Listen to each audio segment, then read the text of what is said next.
सह्याद्रीच्या कड्यांवर पसरलेल्या धुक्याच्या शालांना फुलवत पूर्व दिशेला नाजूक सोनेरी रेषा उमटू लागतात. सूर्योदयाच्या त्या पहिल्या किरणांनी अवचितगडाचे कण न कण उजळून निघतात.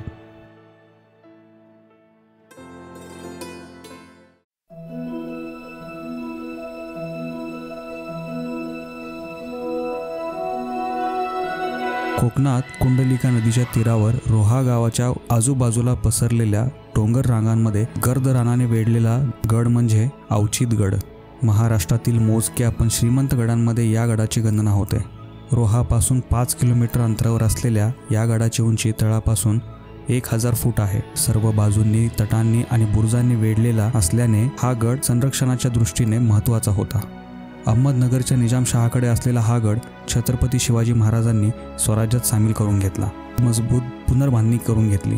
महाराजांनी बाजी पासलकर यांच्याकडे या गडाची जबाबदारी सोपवली होती.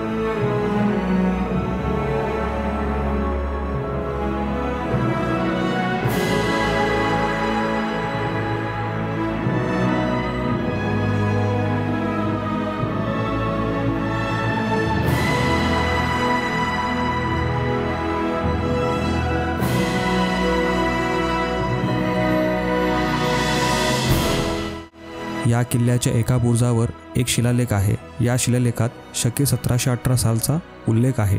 म्हणजेच इसवी सन 1795 ते 96च्या काळात या गडाचे काही बुरुज बांधून घेतले असतील आणि त्यावेळी पुन्हा गडाची दुरुस्ती झालेली असणार असे वाटते. गंमत अशी की या गडाची महाराजांनी घाईगडबडीत पुनर्बांधणी केली. त्यामुळे छत्रपती शिवरायांनीच या गडाचं नाव अवचितगड असे ठेवले. अवचित निर्माण झालेला गड म्हणजेच अवचितगड. हा कोकण आणि देशपठार यांच्यामध्ये असल्यामुळे संदेशवहन व हेरगिरी यांच्यासाठी उपयुक्त गड मानला जात होता. नागोठणे बंदर, रोहा बंदर, तळा, घोसाळा या परिसरातील धारा वसुलींचे काम अवचितगडावरून होत होते.